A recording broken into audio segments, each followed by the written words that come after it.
Students कैसे हैं आप सब लोग। 10 मिनट रिवीजन सीरीज में स्वागत है आप लोगों का। अग्रीगेट डिमांड अग्रीगेट सप्लाई यानी determination of income and employment बहुत बड़ा यूनिट है। इसके अंदर 4 चैप्टर है। कोशिश तो करूंगा कि नेक्स्ट 10 मिनट्स के अंदर अच्छे से रिवीजन करा सकूं, बट मुझे लगता नहीं है, तो करीब ये 15-17 मिनट तक जा सकता है वीडियो। तो माफ कर देना क्योंकि 10 मिनट में इसको पूरा का पूरा अच्छे से रिवीजन कराना पॉसिबल ही नहीं है, थोड़ा सा एक्सेप्शन है। बाकी बहुत मजा आएगा, अच्छे से पूरा रिवीजन करेंगे। तो स्टार्ट करते हैं। सबसे पहले एग्रीगेट डिमांड क्या होता है? साल भर में जितनी भी डिमांड हो रही है, all final goods and services, सुई से लेके जहाज तक, उसको बोलते हैं एग्रीगेट डिमांड। इसके 5 कंपोनेंट होते हैं। सबसे पहला है private final consumption expenditure, private investment expenditure, government final consumption expenditure, government investment expenditure, और लास्ट है नेट एक्सपोर्ट। इन सबको ऐड करेंगे तो एग्रीगेट डिमांड आएगा। लेकिन हमें 2 सेक्टर इकोनॉमी में पढ़ना है, जिसके अंदर ना गवर्नमेंट आता है ना अब्रॉड आता है। तो एडी का फॉर्मूला इन 2 सेक्टर इकोनॉमी में जो होता है वो होता है सी प्लस आई। अब सी क्या होता है? Consumption expenditure. अब जो कंजप्शन एक्सपेंडिचर है वो डिपेंड करता है लेवल ऑफ डिस्पोजेबल इनकम पे। अगर इंसान की इनकम ज्यादा है तो कंजप्शन एक्सपेंडिचर ज्यादा होगा, इनकम कम है तो कंजप्शन एक्सपेंडिचर भी कम होगा। डिस्पोजेबल इनकम का मतलब क्या है? इनकम में से टैक्स जाने के बाद जो पैसा बचता है जिसे आप खर्च कर सकते हो। I for investment expenditure. अब इन्वेस्टमेंट होते हैं 2 टाइप के, इंड्यूस और ऑटोनोमस। इंड्यूस इन्वेस्टमेंट डिपेंड करता है क्लास इनकम पे। जैसे जैसे इनकम बढ़ती चली जाएगी इन्वेस्टमेंट बढ़ता चला जाएगा, अपवर्ड स्लोपिंग डायग्राम बनता है इसका, इंड्यूस इन्वेस्टमेंट। ऑटोनोमस इन्वेस्टमेंट ऐसी इन्वेस्टमेंट है जो कांस्टेंट है, चाहे इनकम बढ़े चाहे इनकम घटे, सरकार आमतौर पे ये इन्वेस्टमेंट करती है। इसको हम लोग क्या बोलते हैं? Autonomous investment which is constant and parallel to the X axis. Next है मार्जिनल एफिशिएंसी ऑफ इन्वेस्टमेंट। अगर आप एडिशनल इन्वेस्टमेंट करोगे तो उससे जो एडिशनल रिटर्न मिलेगा उसको बोलते हैं एमईआई, मार्जिनल एफिशिएंसी ऑफ इन्वेस्टमेंट, यानी कि एडिशनल इन्वेस्टमेंट पे जो आपको एडिशनल इनकम मिलेगा। अगर एग्रीगेट डिमांड के स्केड्यूल की बात की जाए सी प्लस आई, अब यहां पे काम की चीज है, इन्वेस्टमेंट तो आपको पता है ऑटोनोमस इन्वेस्टमेंट है विच इज कांस्टेंट। अब सी ना बढ़ता चला जाता है 20, 25, 30, 35, 40, 42, 45, इस तरीके से कैसे भी बढ़ा लो। लेकिन अगर आपकी इनकम जीरो है, हम मैक्रो इकोनॉमिक्स में नेशन लेवल पे बात कर रहे हैं, अगर आपकी इनकम जीरो है ना तो भी कुछ ना कुछ इन्वेस्टमेंट आप करते हो, उसको बोलते हैं autonomous investment which is denoted by A bar और सी बार। अगर आपकी इनकम जीरो है तो आपका कंजप्शन जीरो नहीं हो सकता। Past savings and borrowings are the 2 major sources of autonomous consumption. अब सी प्लस आई को ऐड करोगे तो आपका एग्रीगेट डिमांड भी आ जाएगा। तो आपने देखा कि ना सी कभी जीरो हो सकता है ना एडी कभी जीरो हो सकता है। आई तो है ही कांस्टेंट, ये बन गया आई प्लस सी। सी जो है देखो इस तरीके से, ये आई है लिखा हुआ, ठीक है।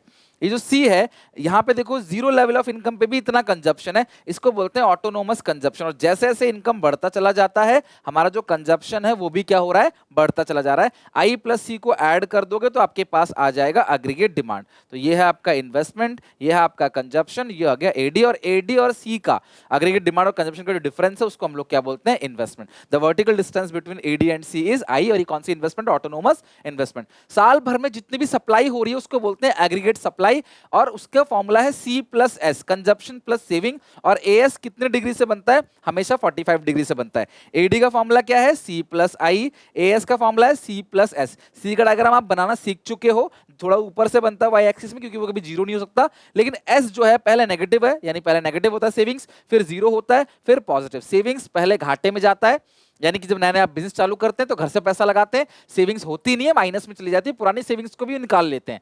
माइनस, फिर जीरो, फिर प्लस। और वाई का फॉर्मूला जो है वो भी सी प्लस एस है। तो एग्रीगेट सप्लाई जो है वाई के बराबर है, output is equal to income. तो अगर 100 रुपए का आउटपुट बन रहा है तो 100 रुपए की इनकम भी उससे जनरेट होगी। तो ये एएस और वाई है और वो 45 डिग्री से बनता है। एएस के कंपोनेंट क्या क्या है? कंजप्शन और सेविंग्स। इनकम का वो हिस्सा जो खर्च कर दिया कंजप्शन, इनकम का वो हिस्सा जो खर्च नहीं किया वो सेविंग्स। और इनिशियली सेविंग्स नेगेटिव होता है लेकिन एक स्टेज के बाद वो जीरो और पॉजिटिव भी हो जाता है। ये देखो एएस को 45 डिग्री लाइन भी बोलते हैं। और ये रहा क्लास एएस का स्केड्यूल, ये रहा सी, ये रहा एस। सी प्लस एस आप ऐड करोगे तो क्या बन जाएगा? Aggregate supply C plus S. और एएस देखो वाई के बराबर है 100, 200, 300, और वो 45 डिग्री से बनेगा। Why AS is 45 degree line? AS 45 degree line क्यों है? क्योंकि देखो यहाँ पे है एग्रीगेट इनकम यानी कि आपका Y, और यहाँ पे एग्रीगेट सप्लाई यानी कि aggregate expenditure.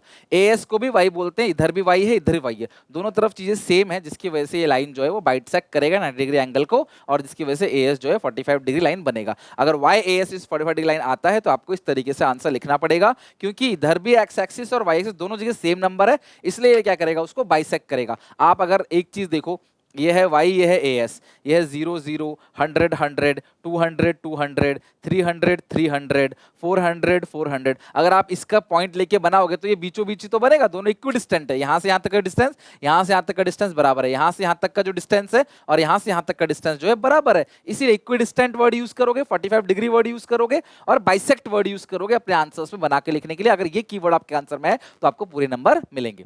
Break even point कौन सा पॉइंट होता है? जहां पे no profit no loss point, जहां पे इनकम कंजप्शन के बराबर है। ये रहा कंजप्शन, ये रहा इनकम, ये पॉइंट आ गया break even point, no profit no loss point. ये जो बीच का गैप है, क्योंकि कंजप्शन ज्यादा है तो ये डिस सेविंग्स है, यहाँ पे कंजप्शन कम इनकम ज्यादा है तो ये क्या है? सेविंग्स है। तो जब हम ब्रेक इवन पॉइंट की तरफ मूव कर रहे होते हैं तब तक हमारा जो सी है वो बड़ा होता है और वाई जो है वो छोटा होता है। ब्रेक इवन पॉइंट के बाद वाई बड़ा हो जाता है और फिर सी छोटा हो जाता है।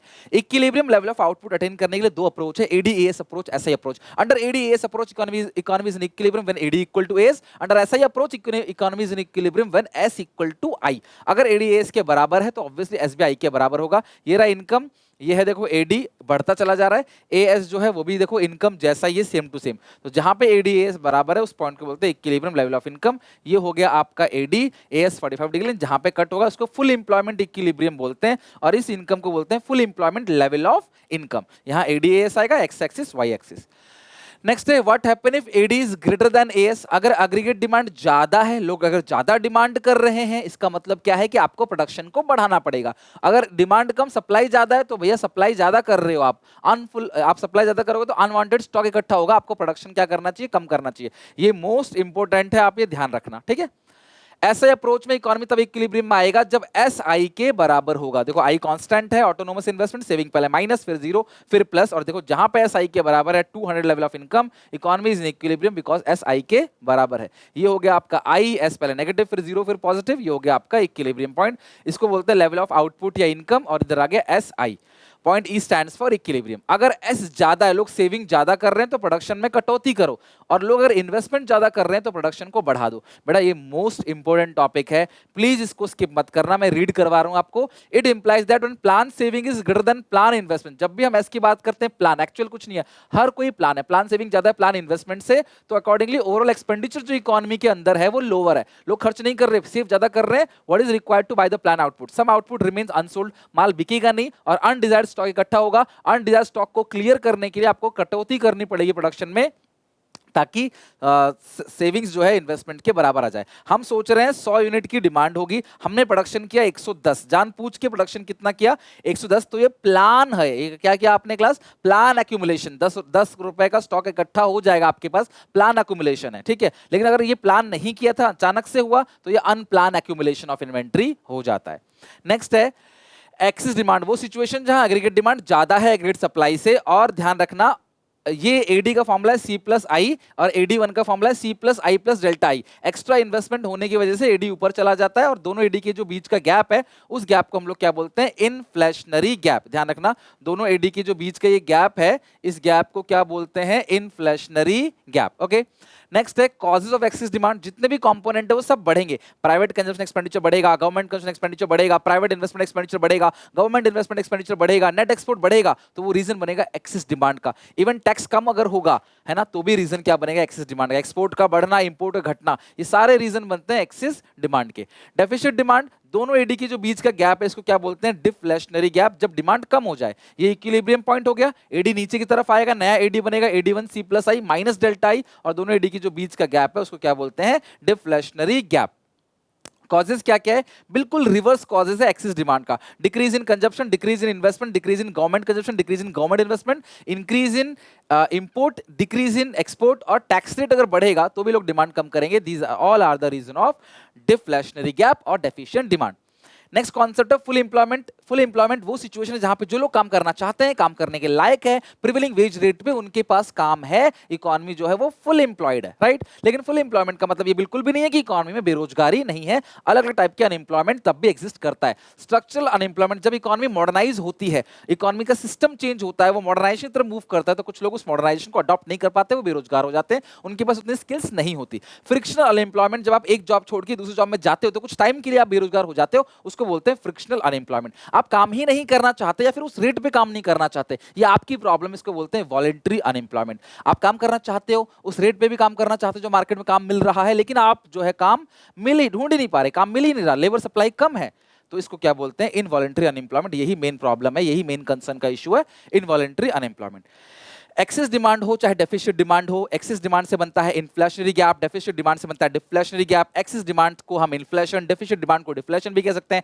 एक्सेस डिमांड से ओवर एम्प्लॉयमेंट इक्विलिब्रियम बनता है, जबकि डेफिशिएंट डिमांड से अंडर एम्प्लॉयमेंट इक्विलिब्रियम बनता है। उसको ठीक कैसे कर सकते हैं? फिस्कल पॉलिसी से भी और मॉनेटरी पॉलिसी से भी। मैंने बैंकिंग के अंदर बहुत अच्छे से समझा रखा है फिस्कल पॉलिसी, तो बिल्कुल सेम है मॉनेटरी और क्वांटिटेटिव मॉनेटरी पॉलिसी में, सॉरी फिस्कल नहीं, मॉनेटरी पॉलिसी आपको मॉनेटरी पॉलिसी मैंने समझा रखा है क्लास बैंकिंग चैप्टर में, फिस्कल नहीं, मॉनेटरी पॉलिसी आरबीआई वाला, और क्वांटिटेटिव मेजर वो बिल्कुल सेम है।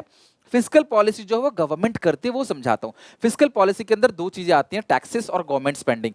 अगर कंट्री में इन्फ्लेशन है, महंगाई है, एक्सेस डिमांड, लोग ज्यादा डिमांड कर रहे हैं, तो सरकार टैक्स रेट को बढ़ा देगी ताकि डिमांड कम करें लोग, और खर्चा अपना कम कर देगी ताकि लोगों के पास पैसा कम पहुंचे, वो डिमांड कम करे, खर्च कम और टैक्सेस को ज्यादा कर देती है। कब? एक्सेस डिमांड में सरकार कैसी पॉलिसी अपनाती है?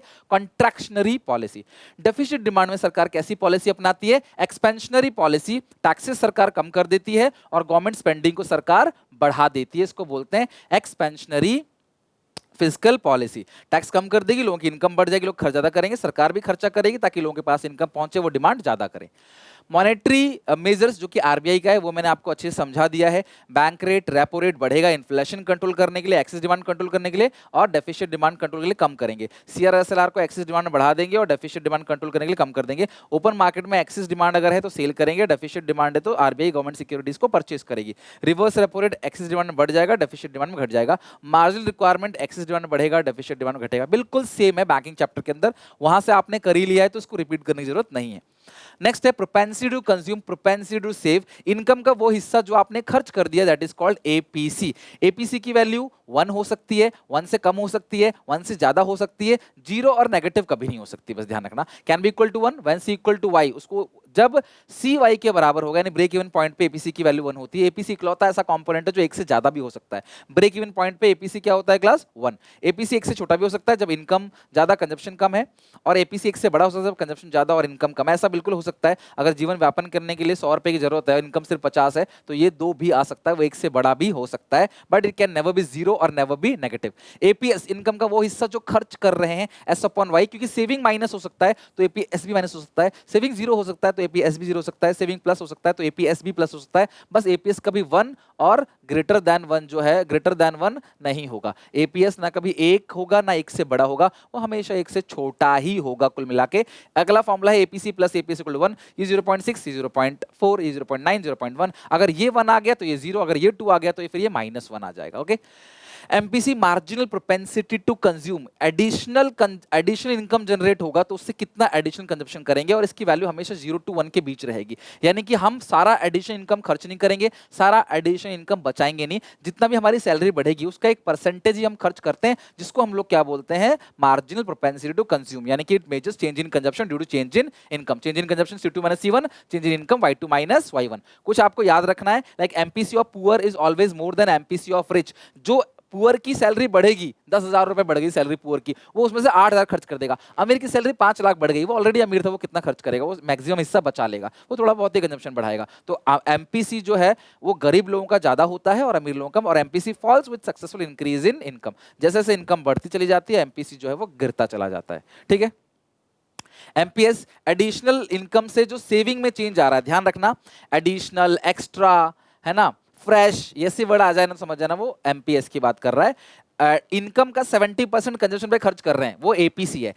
एडिशनल इनकम का 70% आप कंजप्शन पे खर्च कर रहे हो, वो एमपीसी है। ये भी 0 to 1 रहता है, यानी कि एमपीसी हो चाहे एमपीएस, वो 0 से बड़ा और 1 से छोटा होगा। अगर सारी एडिशनल इनकम सेव कर ली तो एमपीएस 1, कुछ भी एडिशनल इनकम सेव नहीं करी तो एमपीसी 0, और फाइनल एमपीसी प्लस एमपीएस भी किसके बराबर होता है? 1 के बराबर होता है। केन्स का जो साइकोलॉजिकल लॉ ऑफ कंजप्शन है वो यही कहता है क्लास कि जैसे जैसे इंसान की कंजप्शन बढ़ती इनकम बढ़ती चली जाती है ना, वो कंजप्शन पे कम खर्चा करता है और बचाता ज्यादा चला जाता है। Consumption function C equal to A bar plus BY, A bar autonomous consumption, C consumption expenditure, B MPC। Consumption function में ये MPC है और Y क्या होता है, national income. Saving function minus A bar plus 1 minus BY, तो minus A bar autonomous savings है, 1 minus B पूरा का पूरा MPS है, और Y क्या है, नेशनल इनकम, और S क्या है, सेविंग्स। और अगर इकोनॉमी इक्विलिब्रियम में होता है तो S I के बराबर होता है। अगर आपको ये क्वेश्चन आ जाए जो कि इंपॉर्टेंट है, derivation of saving function from consumption function, तो आप ध्यान रखना सेविंग फंक्शन का स्लोप होता है MPS, कंजप्शन फंक्शन का स्लोप होता है MPC, और slope of consumption function plus slope of saving function equal to क्या होता है, 1 के बराबर होता है।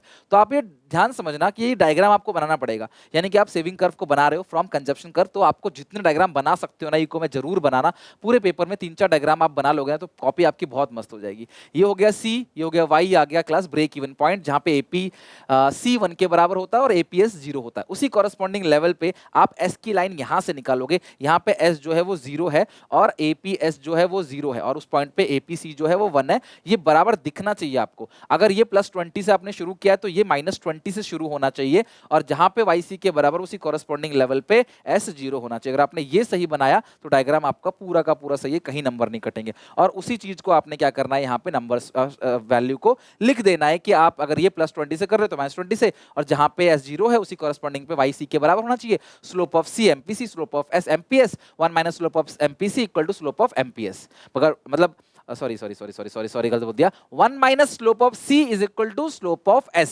1 minus slope of S equal to slope of C। Slope of C curve is MPC, slope of S curve is MPS। ठीक है, next investment multiplier, ये मेजर करता है कि कितना चेंज आया इन्वेस्टमेंट इनकम में due to change in investment. अगर कंट्री में इन्वेस्टमेंट बढ़ेगा तो इनकम बढ़ेगा। ये डायग्राम है, यहाँ पे देखो ADC plus I, AD1C plus I plus delta आई।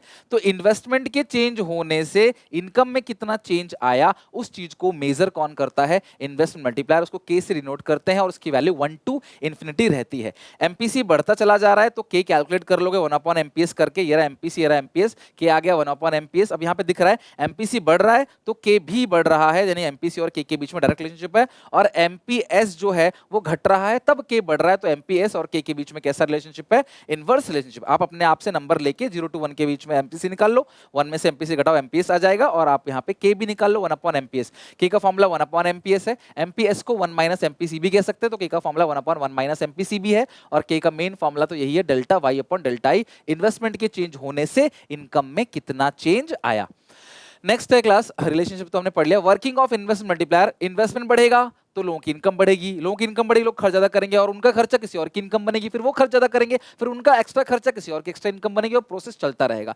ये बहुत इंपॉर्टेंट है, पेपर में कल आपको देखने को मिलेगा 100% परसों क्या देखने को मिलेगा, वर्किंग ऑफ इन्वेस्टमेंट मल्टीप्लायर। मैंने MPC को अज्यूम किया है 80%, यानी 0.8। तो राउंड 1 में इंक्रीज इन इन्वेस्टमेंट है 100 करोड़ का, तो शुरू में इनकम भी 100 करोड़ से बढ़ जाएगी। इन्वेस्टमेंट आएगा, वो लोगों की इनकम बनेगी, 100 करोड़ से इनकम बढ़ गया। लेकिन देश की MPC 80% है, यानी कि लोग खर्च कितना करेंगे, 100 का 80%, यानी 0.8 विच इज 80। फिर ये खर्चा किसी और की इनकम बनेगी, फिर वो 80% खर्च करेंगे 64, फिर वही उनका 64 खर्चा किसी और की इनकम बनेगी, फिर वो खर्च करेंगे 51.2, और ऐसे राउंड 3, 4, 5, 6 चलता चला जाएगा। और लेकिन देखने को मिलेगा कि अगर इन्वेस्टमेंट 100 करोड़ से बढ़ा है तो इनकम उसका 5 गुना बढ़ जाएगा 500 करोड़ से। सर 5 कैसे आया, डिपॉजिट मल्टीप्लायर की तरह यहाँ पे आपका इन्वेस्टमेंट मल्टीप्लायर का फॉर्मूला 1/MPS। अगर MPC 0.8 है तो MPS 0.2 होगा, तो K आ जाएगा 5 टाइम्स, तो 100 का 5 गुना 500, उसका 80% 400, और यहाँ आ जाएगा फिर बैलेंसिंग फिगर, यानी ऑल अदर राउंड, सारे अदर राउंड्स को मिलाकर ये आ गया। This is called working of investment multiplier with a numerical example. बिल्कुल स्किप मत करना, बहुत इंपॉर्टेंट है। तो आप वैसे ही प्रूव कर सकते हो, डेल्टा I 100 है, डेल्टा Y 500 है 5 टाइम्स, या फिर 1/MPS 1/0.2, K कितना आ गया आपका 5 टाइम्स। एक्स एंटी सेविंग मतलब plan saving, x anti investment plan investment, expose savings plan savings, expose investment expose savings actual savings, expose investment actual investment. Paradox of thrift क्या कहता है कि अगर आप सेविंग्स को बढ़ाते चले जाओगे तो हो सकता है कि इकोनॉमी में अगर ज्यादातर लोग सेविंग्स को बढ़ाते चले जाएंगे ना, तो हो सकता है ओवरऑल इकोनॉमी में सेविंग्स बढ़े ही ना, या तो सेविंग्स कांस्टेंट रहे या सेविंग्स घटने लग जाएगी। सब लोग पैसा बचाएंगे तो खर्च नहीं करेंगे, अगर लोग खर्च नहीं करेंगे दूसरे की इनकम नहीं बनेगी, दूसरे लोग सेविंग्स करना बंद कर देंगे, तो अल्टीमेटली ओवरऑल सेविंग्स जो है घट जाएगी। इसी को बोलते हैं पैराडॉक्स ऑफ थ्रिफ्ट, ध्यान रखना। बाकी इस चैप्टर के सारे फॉर्मूले एक बार फिर से रिवाइज कर लेते हैं। ADC plus I consumption plus investment, ASC plus S, AS equal to Y। अगर इकोनॉमी में इक्विलिब्रियम में है तो SBI के S, अगर इकोनॉमी इक्विलिब्रियम में है तो SI के बराबर होगा और AD AS के बराबर होगा। ठीक है, अच्छा, अगला है क्लास यहाँ पे consumption function A bar plus B Y, saving function minus A bar plus 1 minus B Y, ये 1 माइनस बी एमपीसी है, और into Y, APC C upon Y, APS S upon Y, APC plus APS equal to 1, MPC change in C upon change in Y, MPS change in S upon change in Y, MPC plus MPS equal to 1, delta Y upon delta I, के का formula है 1 upon MPS भी है, 1 upon 1 minus MPC भी है। कभी भी तुम्हें न्यूमेरिकल में डेल्टा आई गिवन हो तो तुम पक्का आप डेल्टा आई गिवन होगा तो के दोनों फॉर्मूले लगाना, और 1 अपॉन एमपीएस और delta Y upon delta I. K की वैल्यू 1 टू इन्फिनिटी होती है, एमपीसी एमपीएस की वैल्यू 0 टू 1 होती है, और एपीसी की 1 भी हो सकती है, 1 से बड़ी 1 से छोटी भी हो सकती है, 0 नेगेटिव नहीं हो सकती, और एपीएस 0 भी हो सकता है, नेगेटिव भी हो सकता है, प्लस भी हो सकता है, बट एक या एक से बड़ा नहीं हो सकता। इकोनॉमी इक्विलिब्रियम में है, एसआई या एडीएस के बराबर होगा, और ब्रेक इवन पॉइंट पे एपीसी 1 एपीएस 0 होगा, और ब्रेक इवन पॉइंट पे एस 0 होगा, और वाई सी के बराबर होगा। तो फाइनली हमने ये चैप्टर भी अच्छे से रिवीजन कर लिया। आगे आने वाले टाइम पे बजट कराऊंगा आज ही मैं आपको, बजट के बाद फॉरेन एक्सचेंज रेट, बीओपी भी कराऊंगा, और हम अपना पूरा सिलेबस एंड करेंगे। वीडियो काफी लंबी होगी मुझे पता है, 10 मिनट में कराना पॉसिबल नहीं है, इतने चिल्ला के फास्टली कराया, सांस रोक रोक के, फिर भी 1 घंटा 10 मिनट से ऊपर चली गई वीडियो, बट माफ करना, कराया सब कुछ है, छोड़ा कुछ नहीं है, ठीक है। तो वीडियो अच्छी लगे सपोर्ट करने के लिए प्लीज दोस्तों को शेयर करो, चैनल को सब्सक्राइब करो, और एक प्यारा सा कॉमेंट जरूर कर दो, उसको पढ़ के अच्छा लगता है, मोटिवेशन मिलता है नींद त्याग छोड़ के, भूख प्यास छोड़ के आपके लिए मेहनत करने का। Till then take care, bye bye, मिलते हैं नेक्स्ट वीडियो में नए चैप्टर के साथ।